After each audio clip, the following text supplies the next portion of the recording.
Hello and welcome. My name is Professor David Armstrong. I'm a doctor. I'm an NHS consultant. I work mainly in osteoporosis and rare bone disease.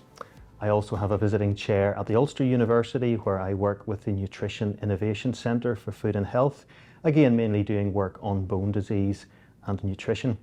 However, I'm not the star of the show today. That accolade falls to my colleague here, Dr Sandra Iuliano from the University of Melbourne. Welcome, Sandra. Thank you, David. Sandra is a senior research fellow at the University of Melbourne in Australia. She has an international reputation in musculoskeletal research across really the whole lifespan, children, adults, athletes, some interesting work in people who spend a long time in the dark in Antarctica and the effect that has on their bones. But really today we're particularly interested in the work you've done in older people and in people who live in care homes or nursing homes, as we might say. You published a remarkable study in the British Medical Journal looking at the effects of calcium and protein in dairy produce on falls and fractures in people living in nursing homes. How would you explain to our audience, just in a few minutes, the type of people were involved in the study, the intervention you did in the study, and maybe some of the findings or the main findings you got from the study? Our study was done in 60 aged care homes in Melbourne, Australia. Half of the care homes were provided dairy so that they could actually give that to the residents, and the other 30 care homes went about just their normal menus, and this happened for 2 years.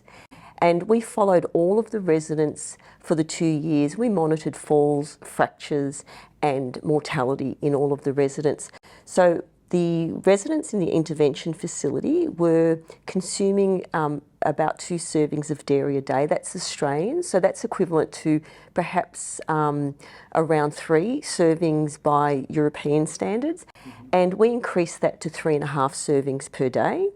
And that was maintained for the entire 2 years. The reason we chose this group of people is we know their high rates of malnutrition, low calcium intakes at around 600 milligrams, low protein intake around 0.8 grams per kilogram body weight, high rates of malnutrition, high rates of falls, high rates of fractures. So it's a group that's at really high risk.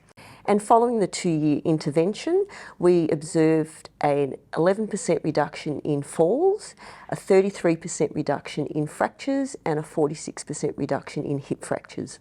Mm-hmm. And those are impressive figures. Certainly, if you're someone who hasn't looked a lot at nutrition research, to choose fractures as an outcome in nutritional intervention research, that's quite a brave thing to do.